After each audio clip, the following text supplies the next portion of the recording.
All right, so that was my first conversation. Yeah. I'm familiar with all of this, but I hadn't actually. So now you're my second. So All right, sounds good. congratulations. Go easy on me. I will. Okay. Okay. Josh, I'm Jamie, Yes. as we said off camera. Let me know when you're ready, by the way. I won't start until you are. Okay, cool. Yeah. So yeah, we're out here just asking people what they, just a belief that they have. So it can literally be anything. Like some people talk about God, some people talk about, like, I believe in ghosts, I believe in aliens. Just something that you believe strongly, like probably the more strongly you believe it, probably the better it will be. But yeah, do you have any belief you'd like to examine? I mean, I kind of want to go straight to what I was immediately thinking of, Okay. which is Yeah. free speech. Okay. I believe I'm very passionate about free speech. Okay.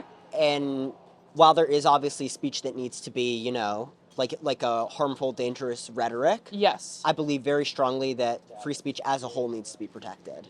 Okay, so the claim I would say is free speech needs to be protected. I think. Yes. Do you think that says it? Okay. Especially in the age of, I mean, the internet, it's this whole new idea that there's this public gathering place, but it's a privately moderated public gathering place, Yes. And especially with Zuckerberg put out a recent statement, with Meta's censorship during the COVID-19 pandemic, and it's really and especially with the Snowden files coming out after after 9/11, we're really just aware how much we're actually being secretly, like, anything is being secretly censored. Yes. Doesn't matter what side of the Okay. political aisle. Okay. How confident? So, like, on a scale of 1 to 100, if you hear free speech needs to be protected, like, how confident are you? If 100 is like, I'm completely confident, no doubts, and 0 is the opposite of that. Like, where do you think you are on there? I'm completely confident because I think that for any democracy to work, people need to be able to talk and disagree. Okay. But they need to be able to humanize each other. They need to, which I think is something that's severely lacking nowadays, Okay. is that ability to recognize even somebody from two people on two polar opposites of the political spectrum being able to say, I look at you and I disagree on how this country should run, but we agree on some stuff. Okay. And we need to we can't be violent. We have to talk. Yes. Because Yes. without talking, rumors are going to spread, falsehoods. This goes for both sides, especially both sides, I think. And it's just going to, it's not a safe place anymore. Yeah. So I put 100 as your confidence. Is that okay? Yes. Okay, you said completely. I was like, it could be 90. I'll put 100 just for fun. Let's put a number on it. So I want to kind of define what you mean by free speech. Like, are you able to, you just mean people's ability to say whatever they want, wherever they want? Do you see any, like, bounds to that? Well, I think that anybody should be free to say their opinion, but that doesn't mean it should be without consequence. Okay. I think that it's largely the role of the people to determine whether or not a person's platform should be elevated. Uh-huh. So, for example, if somebody says a political opinion that's not agreed with on a platform, I think that, now obviously there is the argument that a private platform has the right to censor whatever they want. Yep. But I think that there at least has to be some idea of a platform where you can say what you want and people can choose whether or not they want to listen to you. Okay, gotcha. So like a pub. Yeah. Yeah, whether or not, I guess there can be arguments about how the internet applies to real life, but we can even just think of just real life. In general, you're saying people should be able to say what they want. Now, that doesn't mean that it should have obviously, it could have consequences on their job. I don't think that they should be protected to the effect that, the private businesses, depending on what you say, they can reserve the right to, not employ you, but I don't think they should have any governmental. Got it. I don't think you should be penalized by the government for saying what you think. Okay. Cool. Let me see where I am in here. Level of confidence. Yeah, so like what are some reasons why you believe that free speech needs to be protected? Well, I mean, it goes back to what I was saying about, I see politics, especially in the wake of what just happened. The election just happened, the election cycle. Yeah. And, I mean, going back to this, I've already started seeing I saw some violent rhetoric pre-election. I'm seeing some violent rhetoric post-election. We saw a lot of that in 2020. Everybody knows what 2020 went, In Georgia, we saw a lot of election denial in the 2018 gubernatorial elections. Yeah. And I just think that a lot of this is because it's profitable for media in a way to stop. It creates a better story. if they don't present both sides, if there's no discussion. Wait, so you're saying it creates a better story if media doesn't present both sides? Yeah, both sides aren't presented, it creates an easier to understand story. It makes people don't want to. In a way, it also has to do with people not wanting to listen to both sides because it's easier. It's easier to not have to consider both sides, and to go along with whatever each side is, kind of all their big talking points. You know? Yeah. Okay. So you see this as, I'm understanding that you're saying the reason why free speech is important is because it helps. Well, you're kind of describing the media. Like, is there?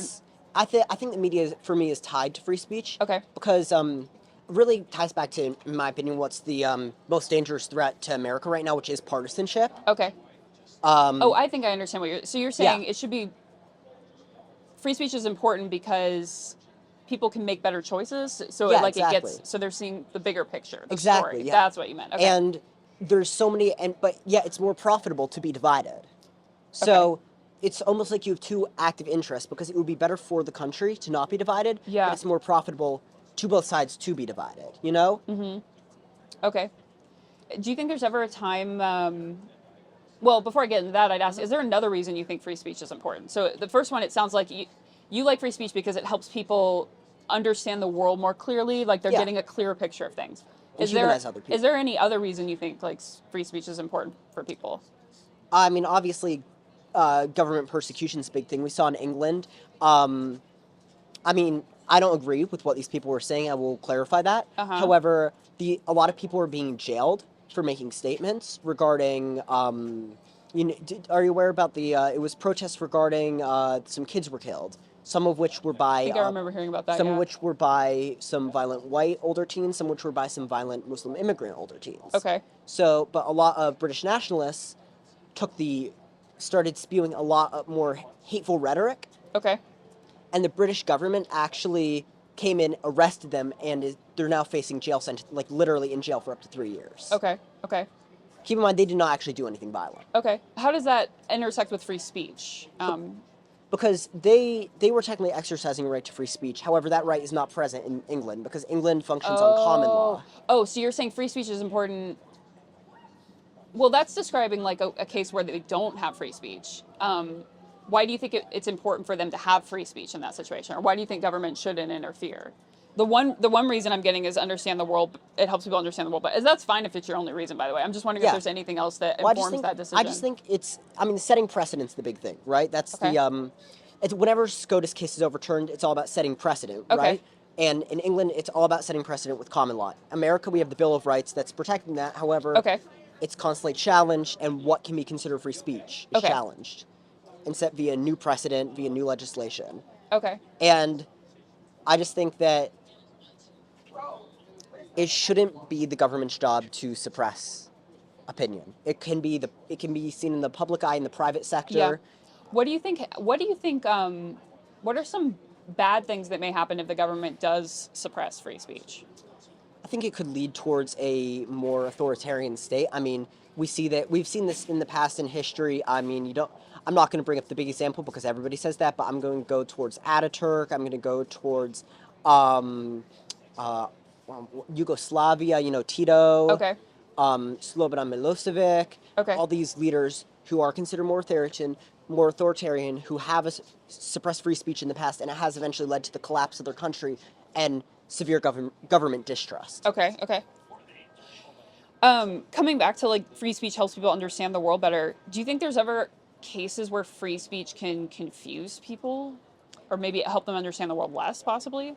I think that's inherently why I like free speech, is because it's confusing. Because the world is not just black or white, and it's multifaceted, and people can hold a variety of beliefs from a variety of sides of the aisle. And yet, tying free speech back into partisanship, because these conversations aren't being held, you're either adhering to all these ideologies or all these ideologies. Yeah. And people don't realize you can have a mixture. You can understand, you can empathize, you can there's no either or. Yeah. And without the open discussion being allowed, people aren't going to realize that. Okay. And again, these questions are just kind of digging into it. Yeah, so regardless of of even course. my beliefs on the situation. Yeah. Do you think, let me try to think of how to say this. You can take your time.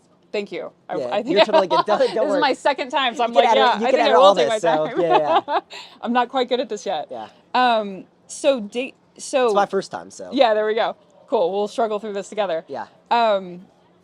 So is there ever a time? Well, I asked you if it can ever be confusing for people to like free speech. If it ever can create more confusion, like if people actually, do you think like, do you think it's still possible to have an authoritarian society come out of a completely free speech like civilization? Like for it to eventually emerge? Yeah. Yeah, very much so. Okay. Let's see. I'm really trying to think of one. I mean, there's obviously the current fear that America. I personally don't believe. I think America has enough checks and balances. We have a fast enough election cycles. Okay. And enough stuff to stop anything. I don't think. I think that the authoritarian fears in America are unfounded. Or at the very least, not as. People after elections tend to be very polarized, very extreme. This happens. I mean, every election. Yeah. And I think people will come to find that on both sides, it's not as extreme as it seems. Yeah. But I'm thinking back to historical examples, and I mean, obviously, the best case for an authoritative government to rise out is in a crisis, right? Yeah.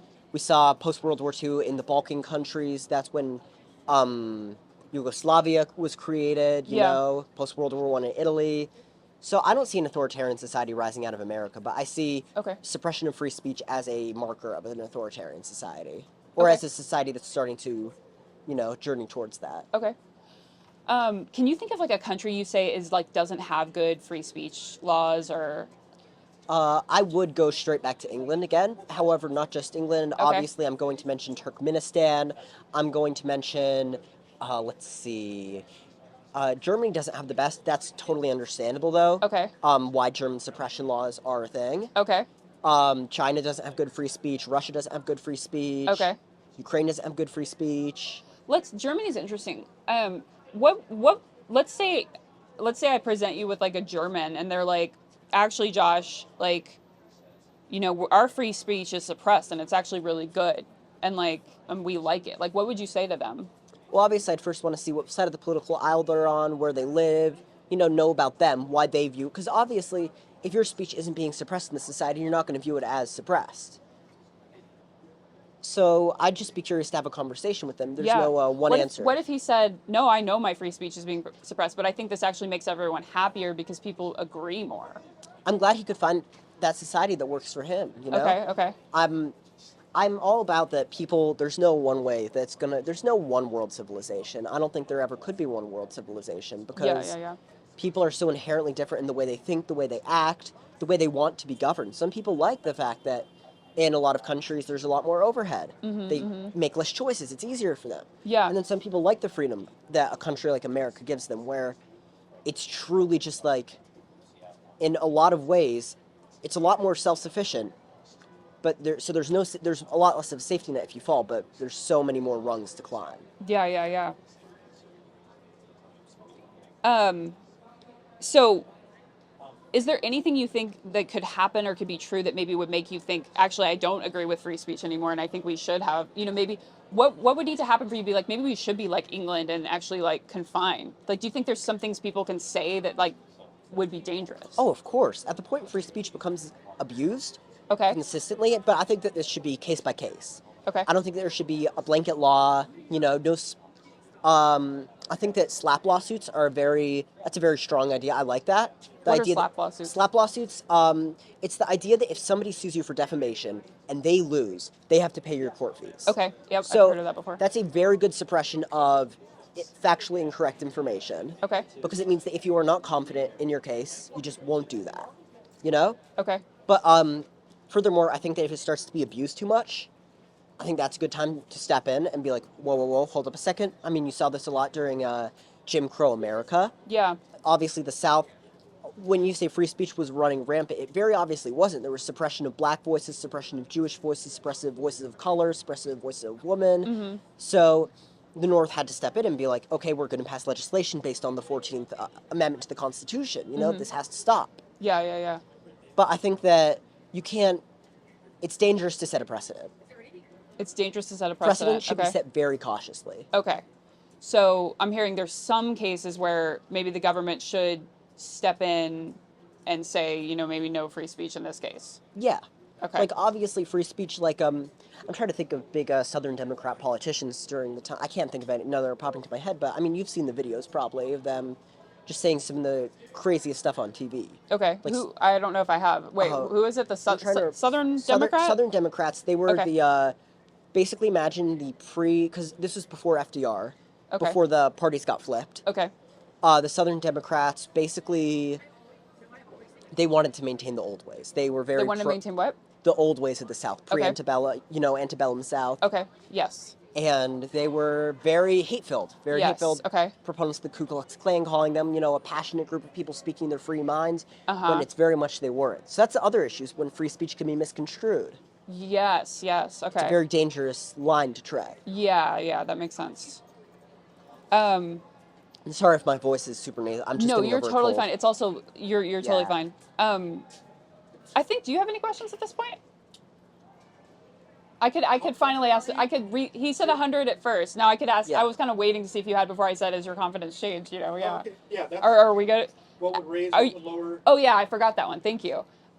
Would anything make you more certain? I think I asked what would lower, but would anything make you more certain that, like, what if we could say you went up to 120%? Like, what would maybe... Like, what would make you more certain than you are now that free speech is good? If there was a true nonpartisan platform on the internet to really secure free speech on the internet. Okay.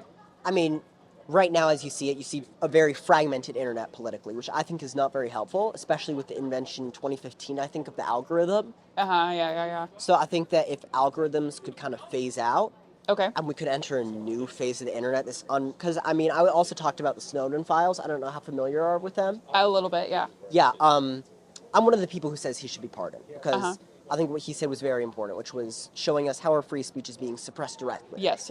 And that we're being monitored. I think monitoring is a big part of that. So I think that a less monitored internet would be big. It would be very big for me. Nice. Okay. Yeah. So yeah, are you still, the original claim, free speech needs to be protected? Do you think you're still at 100? We talked about a few cases you may see differently. I don't know if the confidence has changed at all, but... I don't think so, because for me, when I define free speech, I define free speech like political free speech, okay. I don't define hate rhetoric as free speech. I define, that's, say it as it is. It's a hate crime. It's racism. Gotcha. Yeah. I always wonder with that, how it's hard with hate rhetoric. It's always hard to know. Like, there are certain words we were like, that's hate rhetoric. Yeah. But people can just change words, People can change... Yeah, and we've seen... So it's always... I think it's hard to even say not to do it, I'm Jewish, and I get a lot of Jewish content on my Instagram feed. And I'll see in the comments they won't even be talking about anything. And people will say, like, disgusting Zionist and stuff. And so you see this word that's almost being reconstrued as a hate word. Yes, And it's like, this person isn't even talking about this. Why are you using this? Yeah. You can disagree with them on Zionism and not Yeah. see that they're Jewish and immediately say this. Yeah. Is there any times with hate speech? It's like, sorry, hate speech is making me think more. No, it's a big thing nowadays. Yeah. Is there any times with hate speech where? Oh, what was I gonna say? Where someone, let me try to reconstruct this. Oh no, you're totally good. It left my brain. Yeah. So we were talking about how hate speech is hard to... It's hard to define. It's a hard yes, concept because it moves around. Yeah, it changes via and it's a very presentist idea. Yes. Do you think it's bad? Like, do you think it's bad to ban specific words because things shift around? Do you think? Oh, here's what I was gonna say. Do you think there's ever a time when someone needs to communicate something important, but someone's like, that's hate speech, and tries to say, don't even say it, Well, that's, in my opinion, that's a very key thing about censorship, right? I think that it's up to society. That's when I say it's up to society to define whether or not we want to listen to this person. Yep. If somebody at work says something, right, and nobody likes it, I think that the company could be within reason to investigate him, to put him under surveillance, under HR surveillance, or to even fire this person. Let's say they quote something using the N-word. I don't know. Yeah. Like, that's not okay in today's society, and we have to accept that. We have to accept that language is always evolving and ever-changing. But that doesn't mean that somebody, say, during the Simpson trial 30 years ago, that it was a very different time then. Yeah. So for Joe Biden to use that word in the Senate in the 70s, it was considered a hate word, but it wasn't considered, it wasn't hateful to say it within a context. Yeah, those things do change. So we just can't view the past through a present lens. Yeah, gotcha. But obviously, I'm against hate speech. Yeah. And what you define as that is your own personal philosophy and your own personal belief. Yep. But me personally, I don't want to be around a bunch of people who are just saying a bunch of hateful stuff. Yeah. Yeah, how do people know, how do we define what hate speech is, though? That's what gets, because if you're defining what hate speech is, you're just kind of making definitions on what speech is free and what isn't, you know? Obviously. What's the word I'm trying to use? It's not like a virtue signaling word, but almost like a buzzword, you know? Okay. Dog whistle, is that what you want? Yeah, it's this word you can throw around to let people know I'm with the cool kids who use this word. Yeah. Because you see hate speech being used a lot more on the left than on the right. Mm-hmm. On the right, they use their own words to mean the same things, essentially. Yeah. But, like, I'm noticing that a lot of people after this current election on the left there's this, you've probably seen it on Instagram. I don't know if you're active on there, but sometimes there's been a lot of reposts of people just saying the most hateful stuff about people who voted red or people who, and I'm just like, this isn't going to help society. Yeah, okay. This is just going to create more violence. Yeah. You know, and you have to be the better person. It's about the idea of MLK's idea of nonviolence. You have to be the better person and have to acknowledge that the right opinion will always prevail in the end, whether or not that's yours. Yeah. Cool. Yeah. Well, thank you. I think this is great. It sounds like you're still, 100% confident free speech, but then qualifying like with hate speech, not good. Yeah. Okay. Free speech is it's a big thing, you know. Yeah. It's not a simple topic. It's not like this or something. Yeah, exactly. Yeah. Cool. Well, thank you. Thank you. Do you have questions? Yeah. Do you have any questions for me? Not too many, honestly. Okay. Oh, cool. I will want to get y'all's info just so I can see if this gets posted anywhere, just because I'd be Sure. Yeah. Yeah. For sure. Yeah.